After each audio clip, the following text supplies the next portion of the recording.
On a sunny afternoon, a baffling murder occurred at 19 New Moon Street. The victim was a middle-aged man who had been stabbed multiple times, yet there were no signs of a struggle in the room. Even more mysteriously, the homeowner was an elderly blind woman who clearly lacked the capability to commit such a crime. How did the man meet his end, and why did he die in the home of someone he seemingly didn't know? Hello, everyone. Today, I bring you an underappreciated mystery story by Agatha Christie, The Clocks. Hercule Poirot, the renowned Belgian detective, had just finished watching a stage play when he unexpectedly encountered the son of a good friend, Colin, who looked very wary as if he had come a long way specifically to see him. Knowing he couldn't hide anything from Poirot, Colin disclosed the purpose of his visit. Sheila Webb, a typist at Miss Martindale's agency, was summoned by her editor after lunch yesterday. Miss Millicent Pedmarsh of 19 Wilbraham Crescent had called, requesting a stenographer by name for Sheila to serve her. Though she had never heard of this person, adhering to the principle that the customer is always right, Sheila gladly accepted the task. At 3 p.m., Sheila arrived punctually at Miss Pedmarsh's home. The client had informed her beforehand that the door would be unlocked, advising Sheila to wait in the living room if she arrived early. While waiting, Sheila noticed several clocks in the living room, all with their hands stopped at 4:13. Glancing at her watch, which confirmed it was indeed 3 o'clock, she wondered if the homeowner had any peculiar habits. Upon Miss Pedmarsh's return to her home, she, despite being blind, deduced someone had entered due to the open door. Rushing into the living room, she asked who was there, finding Sheila standing by the sofa in shock. Sheila warned Miss Pedmarsh not to proceed further because there was a bloodied corpse behind the sofa. Never having encountered such a scene, Sheila screamed and ran out, coincidentally bumping into Colin, who was passing by. Although Colin worked for Me6, murder investigations were not within his purview, so he helped them report the crime. Given the circumstances, Sheila was the prime suspect since the body was already in the room when Miss Pedmarsh arrived home, yet Sheila claimed no acquaintance with the man. Police later identified the victim as a man named Curry, a sales agent for an insurance company. When asked about Curry, Miss Pedmarsh denied knowing him or even making the call that morning to request Sheila's services. She worked at a photo studio and was too busy at noon to contact the secretarial firm. Further confusion arose regarding the 4 clocks in the room, all stopped at 4:13, especially since Miss Pedmarsh, being blind, only owned a cuckoo clock. The police were baffled by the incongruities and decided to investigate the neighbours. Upon hearing Colin's narrative, Poirot's interest in the case was piqued. Yet, before delving into the investigation, he sought to clarify several points with Colin, aiming to understand the circumstances leading to his presence on Wilbraham Crescent that particular afternoon. Poirot's observant nature did not miss the appearance of Colin having cried recently, which added an emotional dimension to his inquiry. The detective questioned the depth of Colin's involvement with Sheila, considering their relationship appeared to be a fleeting encounter. Poirot's probing aimed to uncover the motivations behind Colin's considerable effort on behalf of someone he had just met, suggesting a deeper connection or a more compelling reason behind his action. Colin confessed another matter. His girlfriend, also a Me6 employee, had discovered a colleague stealing documents, identifying a spy within their organisation. She called Colin, but he was preoccupied with a card game and didn't listen carefully. She decided to follow the colleague alone, leading her to a house. She intended to note the address, but the colleague spotted her through the window. In her attempt to escape and relay the information, she was ultimately hit by a car along with the colleague during their confrontation, resulting in both their deaths. Colin found a note among his girlfriend's belongings with a moon symbol, a capital M, and the numbers 61. The moon likely symbolised Wilbraham Crescent, which led Colin to be there that day. Coincidentally, a murder also occurred on Wilbraham Crescent, and Colin believed the two cases were connected, prompting him to seek Poirot's help, hoping for his assistance in solving the mystery. The next day, Poirot and Colin visited the police station, but were met by an admiral instead of the police chief. The missing item from M6 was a map of the British coastline's military deployments, which, if obtained by enemies, would be akin to opening the door to them, highlighting the case's significance. With time of the essence, Poirot immediately began his investigation. At the time of the murder in Miss Pedmarsh's room, there were 4 peculiar clocks, but curiously, when the police collected evidence, only 3 were found at the scene. A portable clock inscribed with Ramsay had vanished. Poirot asked Sheila if the missing clock had any special features. Sheila mentioned it was quite ordinary and cheap, far less valuable than the others. This raised the question. If it wasn't valuable, why would someone take it? Could the clock hold some special significance? Poirot and Colin then visited Mrs. Hemming, the cat-loving lady who lived next to Miss Pedmarsh, to inquire about the relationship between Miss Pedmarsh and her neighbours. Mrs. Hemming described Miss Pedmarsh's life as regimented, with her daily routine strictly confined to travelling between her home and her workplace. However, she mentioned an unusual incident a few days prior, where Miss Pedmarsh had an argument with the Macnaughton at 63 Wilbraham Crescent. As for the specifics of their dispute, Mrs. Hemming admitted she could no longer recall the details. Following that, Poirot approached the Waterhouse siblings, who lived to the right of Miss Pedmarsh, to ask if they had heard any signs of a struggle on the day of the incident. As university lecturers, they were usually immersed in their research and had not paid attention to any disturbances from next door. However, they cautioned Poirot to be wary of the cat-loving woman, Mrs. Hemming. Despite her seemingly friendly demeanour, they described her as an extremely malicious individual.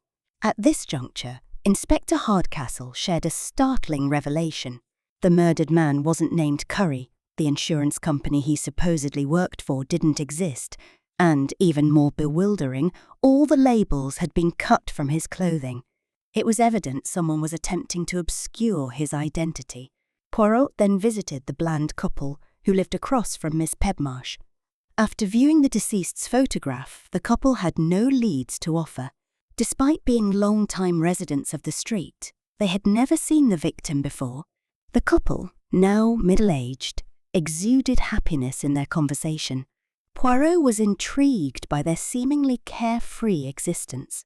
Mr. Bland, with a smile, shared that his wife had moved from Canada and that he had recently inherited a significant sum from his family's estate. This inheritance was like a pie falling from the sky, completely transforming their lives. Poirot then visited the Macnaughton residence at 62 Wilbraham Crescent.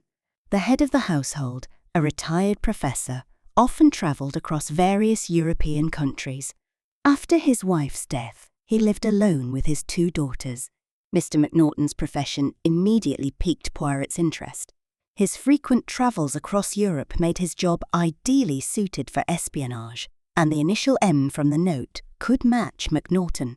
However, Colin dismissed this theory, pointing out that Macnaughton had always been assisting France and was unlikely to convey intelligence to enemy nations. Moreover, the note's number was 61, while the Macnaughton address was number 62. In contrast, Colin felt the Bland couple were more suspicious.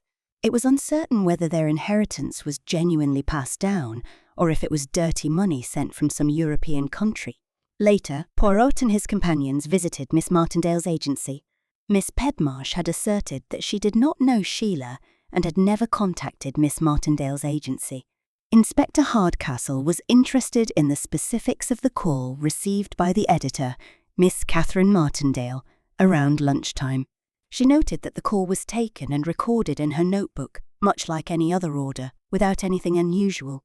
As they conversed, Poirot suddenly interrupted to inquire about the many works of the mystery writer Garrick Gregson displayed on the wall, asking about Miss Catherine's relationship with him.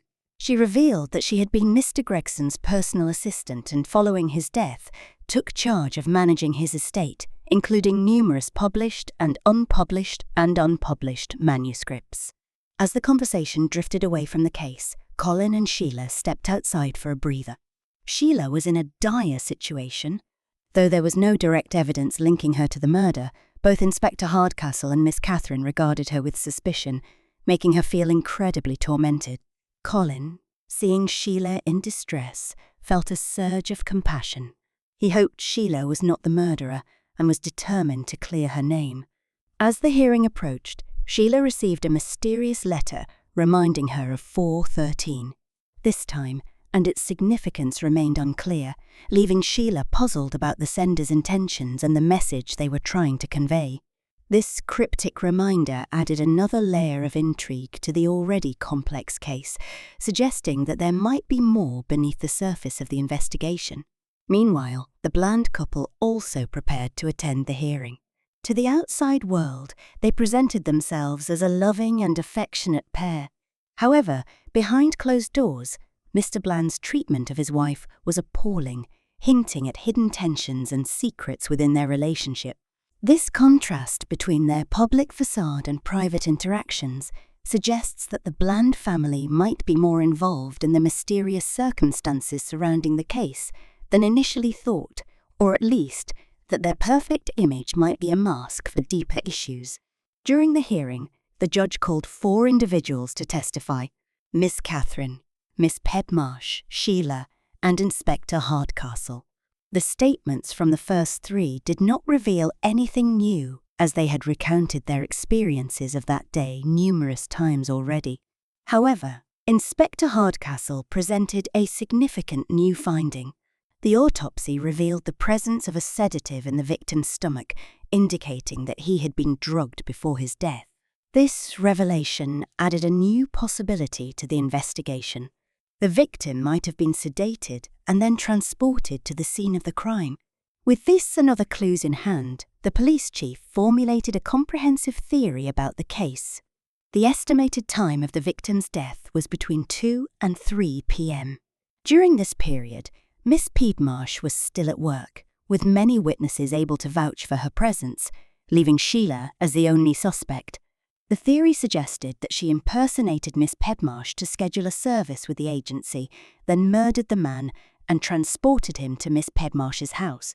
Despite appearing to lack the opportunity to commit the crime, it was theorized she had premeditated the entire setup. Colin disagreed with this explanation, pulling out the letter Sheila had received as evidence. This letter seemed to be a warning from the murderer to Sheila. If Sheila were the murderer herself, why would she engage in such a superfluous act? Amidst this discussion, the police station received a call from another female employee at the agency, who claimed that a woman had lied during the hearing. However, Inspector Hardcastle, engaged in a debate with Colin, did not prioritize this new information. Mr. Bland then visited the police station, feeling a sense of familiarity with the victim's appearance. It was not until he saw Sheila at the hearing that he recalled where he'd seen the victim before. At an art trade show, he and his wife attended the day before the murder, where Sheila had been in the company of the deceased. Although he did not know them personally, the brief time frame meant he hadn't entirely forgotten their faces. Mr. Bland's statement seemed to reinforce Inspector Hardcastle's speculation that Sheila must be connected to the case. In contrast, Colin, seemingly blinded by his affection, had lost his ability to judge the situation accurately, standing firm in his defense of Sheila despite the mounting evidence against her. In the afternoon of the same day, the police received a distressing report. A woman had been murdered in a telephone booth. Inspector Hardcastle and his team quickly arrived at the scene, only to discover that the victim was Edna Brent, the female employee who had called the police station claiming that someone had lied during the hearing. Although she hadn't named the individual in question, Inspector Hardcastle immediately suspected Sheila as the perpetrator. Given that Edna and Sheila were colleagues, Edna was deemed the person most likely to have uncovered Sheila's secret, leading to her tragic death as a potential whistleblower silenced before she could reveal more. Inspector Hardcastle brought Poirot to the agency. The day before the murder, someone had seen Sheila with the deceased man at the Castle Hotel's trade show.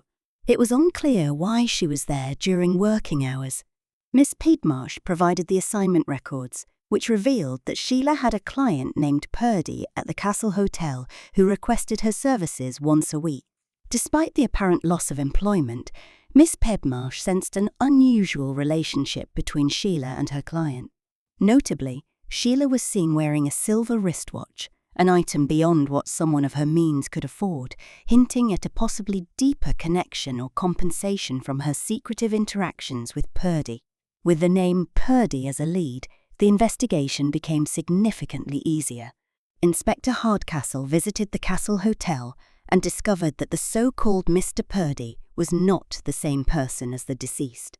It seemed Mr. Bland might have been too eager to provide information, leading to a case of mistaken identity. Additionally, the inspector found out that all the clocks found at the crime scene were purchased from the same store, except for the one named Ramsay. Unfortunately, the clock shop was unable to provide information about the buyer. Poirot smiled, indicating that this matched his own suspicions and the case was beginning to take shape. The warning letter Sheila received, which read "Remember, 413, and the clock's hands stopped at 4:13, suggested that the number held some significant meaning. Acting on this clue, Poirot decided to visit room 413 at the Castle Hotel, where he indeed found Mr. Purdy residing. It turned out the murderer's warning to Sheila was regarding her secret relationship with Purdy. This revelation shed light on a possible motive and connection between Sheila and the complex web of events surrounding the case. On the other side, Colin visited Sheila's home. Sheila was fond of him because he didn't doubt her like others did. However, faced with various speculations, Colin started to waver. Taking advantage of Sheila stepping away to pour a drink, he secretly searched her bag. Unexpectedly, he found a blue clock engraved with rosemary and a blood-stained dagger inside. Confronted with this evidence, Colin didn't say much and directly took Sheila back to the police station. Inspector Hardcastle brought in Poirot to join the interrogation of Sheila, but before he could start, Poirot explained everything. The clock marked Ramsay wasn't stolen by Sheila. It originally belonged to her. Sheila's name in her childhood was Ramsay Sheila. Poirot shook the clock, noting its broken mainspring.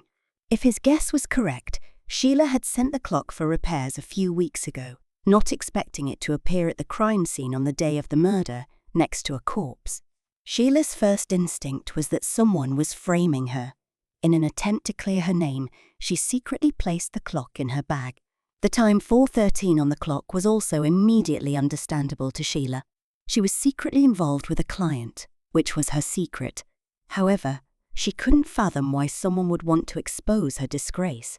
As everyone was discussing, a police officer came over to report that a woman claiming to be the widow of the deceased had come to the station.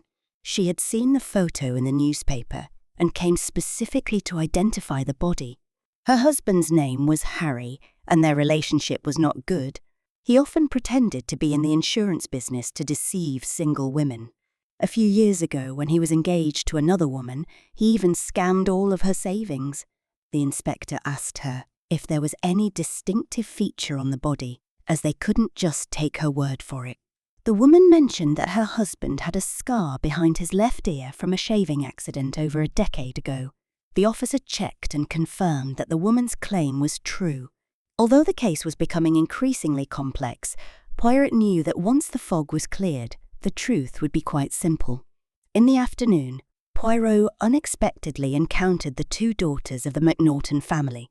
During his first visit to the Macnaughton home, Poirot jokingly asked for their help with the investigation. Surprisingly, they actually made a discovery. They found a strange umbrella in their backyard. When they opened the handle, it was hollow inside. Poirot pondered over this and then called Inspector, asking him to verify the deceased's marital status at the government department. The woman who came to identify the body today might not actually be his wife. Poirot then reached out to Colin, having just learned from the two daughters that Mr. Macnaughton was planning to go to France that afternoon. Poirot instructed him to make sure to intercept Macnaughton. However, Colin believed Poirot was looking in the wrong direction. Mr. Macnaughton had always been providing munitions to France. It was impossible for him to be a spy. On the contrary, the Waterhouse siblings, who were university lecturers, were very suspicious. Although they spoke fluent English, they were actually Germans. Poirot also noticed this point. Their accent habits are hard to change, yet it had no relation to this case. The night before the murder, someone heard Miss Pedmarsh and Macnaughton arguing. At first, people thought they were discussing children's issues, given Mr. Macnaughton's daughters were known to be quite mischievous. However, after discovering the umbrella, Poirot developed another theory. The secret documents were hidden in the umbrella handle when stolen, and their argument was about how to safely transport the stolen documents. The note left by Colin's girlfriend must have been hastily written.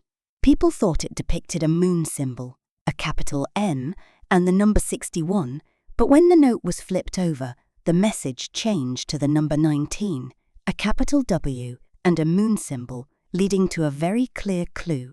19 Wilbraham Crescent, the address of Miss Pedmarsh's home. That evening, the colleague had given the secret documents to Miss Pedmarsh. Knowing the truth, Colin immediately took people to Macnaughton's house, where he was about to leave for France. Without giving him a chance to explain, Colin seized his briefcase to inspect it. In a short time, they found the missing documents in a bottle, providing irrefutable evidence. Miss Pedmarsh was arrested for treason along with Mr. Macnaughton. Meanwhile, Inspector Hardcastle found the widow of the deceased in a bar. According to her description at the police station, her husband had a scar behind his ear from 15 years ago, but the surgeon stated that the wound was only 2 years old. By that time, the widow had already separated from her husband. How could she know about the wound then? The inspector didn't press further, but reminded her that obstructing justice could lead to a minimum of 4 years in prison. At the naval base, the identities of Miss Pedmarsh and Mr. Macnaughton were exposed as the individuals who stole the naval secret documents. Initially, Colin suspected that the Waterhouse siblings were behind their actions, given the siblings' continuous efforts to conceal their German heritage. However, Mr. Macnaughton laughed off the idea, questioning what standing such individuals would have to command him. Under Colin's questioning, the siblings revealed the truth. They hid their identity because they were Jewish. Despite being in Britain, racial discrimination is pervasive, and to live peacefully, they had no choice but to hide their true identities. The spy case was finally resolved, but the murder of the insurance agent remained unsolved. Miss Pedmarsh and Mr. Macnaughton were clearly not the murderers. Having just acquired the secrets, they would not risk drawing police attention by committing a murder. Meanwhile, the police were staking out the widow at the bar's entrance. Inspector Hardcastle's intimidation was aimed at tracking her to the mastermind behind the scenes. Although they saw the widow leaving the bar, she vanished into an alley in the blink of an eye. The inspector immediately led a pursuit, but it was too late. The widow had already been killed. At the police station, Poirot asked the chief to bring all the neighbours together, intending to unveil the truth behind the murder case there. Sheila, seen at the crime scene during the time of the murder, undoubtedly became the prime suspect. The clock belonging to Ramsay was hers, and there were even witnesses who had seen her with the victim. All evidence seemed to point to Sheila unfavourably until Colin's remark enlightened Poirot. The warning letter Sheila received was written in red ink, reminiscent of Colin's comment, "It's just short of using a book to warn." This line was from a recently performed play, leading Poirot to consider whether the murderer was imitating a method from the drama. On the day of the crime, a female worker accidentally broke her heel and had to return to the office. She knew for a fact that the phone hadn't rung at noon, contradicting Miss Pedmarsh's supposed request for Sheila's services. This entire scenario was fabricated by Miss Martindale. During the hearing, when Miss Martindale claimed to have received a call from Miss Pedmarsh, the female worker instantly realised she was lying. However, before she could relay this clue, she was silenced by Miss Martindale. Miss Martindale had been the private secretary to the mystery writer, Gary Gregson, and still retained many unpublished novels. To confirm his hypothesis, Poirot specifically asked Sheila to secretly obtain the manuscript. It meticulously detailed how to use clocks to make an innocent person appear panicked and frightened, because the more panicked she appeared, the more suspicious the police would find her. To achieve this, The editor even stole a clock that held sentimental value for Sheila. When a stranger's corpse, her own clock, and the number 413, which only Sheila could understand, appeared simultaneously, she was utterly overwhelmed. Despite the facts laid out before her, Miss Martindale still refused to admit any wrongdoing. What could her motive for murder be, especially when she didn't even know the victim? Poirot produced a death certificate for the person who was Mr. Bland's first wife. She was the rightful heir to the substantial inheritance, and the current Mrs. Bland was merely an impostor. Upon seeing the death certificate, the wife immediately confessed. Mr. Bland had told her that no one knew of his wife's death, which is why he had her take the deceased's place. Given that the inheritance was acquired illegally, it wasn't hard to guess the victim's identity. He was a relative or friend of the first Mrs. Bland who had come to England specifically to visit his old friend. Little did he know that the first Mrs. Bland had passed away and a significant inheritance had fallen into the hands of another woman. At this point, Mr. Bland became murderous. A person with no traceable identity in Britain, the British police could hardly track his identity. The question then arises, why did Miss Martindale help orchestrate this? What was their relationship? The answer ties back to a conversation Poirot had with Mrs. Bland, who mentioned living in this town because her sister was also here. Poirot had deliberately checked the Bland family records and found a photo of the two sisters with Mr. Bland. Indeed, Miss Martindale was Mrs. Bland's sister. On the day of the crime, Mr. Bland lured the victim to his house and drugged him with water laced with a sedative. Since Miss Pedmarsh's house was never locked and she wouldn't be home until 3 p.m., Mrs. Bland then dragged the victim to Miss Pedmarsh's house to carry out the murder. After completing the deed, Mr. Bland noted the scar behind the victim's ear and then hired a fake widow to identify the body. Because she could accurately describe the location of the scar, she easily gained the trust of the police, leading them to stop digging into the victim's identity. However, when the fake widow's identity was exposed, she panicked and began to demand more, forcing Mr. Bland to lure her to a secluded alley and kill her. Sheila's involvement was merely to confuse the police. This included Mr. Bland providing false information, claiming he had seen Sheila and the victim together at the exhibition, and Mrs. Bland taking advantage of a casual conversation after the hearing to secretly place the murder weapon in Sheila's bag, among other things. The more convoluted the case, the more it worked in their favour. Little did they know in front of Poirot, all mysteries eventually unravel. In the end, the Blands and Miss Martindale were taken away in a police car, facing nothing but the judgment of the law and the cold noose of justice. The Clocks, published in 1963, is indeed among the lesser-known works of Agatha Christie. Its obscurity could partly be attributed to its limited visual adaptation in the television series Poirot, which has not garnered as much fame as some of Christie's other stories. However, the complexity and intertwined nature of the dual cases within the novel showcase Christie's adept storytelling and her penchant for weaving intricate plots that challenge the reader's perception. In The Clocks, Christie employs her signature style, casting suspicion on nearly every character and thereby maintaining suspense throughout the narrative.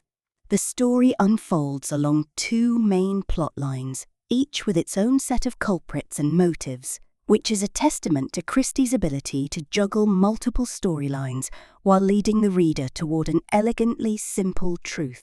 The first plot involves Mr. Macnaghten and Miss Pedmarsh, who, beneath their respectable facades, engage in espionage against their own country for what they believe to be noble causes. Mr. Macnaghten, a retired professor supplying military weapons to both England and France, turns against England due to his belief that a weakened England would pose less of a threat to Germany, thereby reducing potential casualties in a war. Miss Pedmarsh, on the other hand, is motivated by the loss of her son in the war, believing that non-participation could spare others the same fate. The second plotline revolves around the Blands and Miss Martindale, driven by greed, a recurring motif in Christie's works that often serves as a catalyst for murder. The sudden windfall that comes into Mr. Bland's life corrupts him, illustrating how excessive wealth can lead to irrationality and fanaticism. Christie's works, including The Clocks, are not just murder mysteries, but also explorations of human nature and the moral dilemmas individuals face. Through Hercule Poirot, Christie often condemns the justification of wrongful actions for personal or ideological reasons, emphasizing the importance of freedom and dignity obtained through rightful means. While The Clocks may not enjoy the same level of renown as Murder on the Orient Express or Death on the Nile, its intricate plot and exploration of moral complexities make it a valuable and engaging read for fans of detective fiction, showcasing Agatha Christie's masterful storytelling and deep understanding of human psychology. The Clocks is nearly flawless in terms of foreshadowing and detail refinement, with the only possible critique being the ill-advised romantic subplot between Colin and Sheila. Colin quickly falls for another woman following his girlfriend's tragic death. Sheila, while trying to please the tenant of room 413, simultaneously engages in a romantic relationship with Colin, presenting a view on relationships that some may find hard to accept. Aside from this aspect, The Clocks maintains the high standard of suspense characteristic of Agatha Christie's works, and I recommend it to those interested in experiencing the original story. That's all for today's story. If you enjoyed my narration, remember to press like. Your support is my greatest encouragement.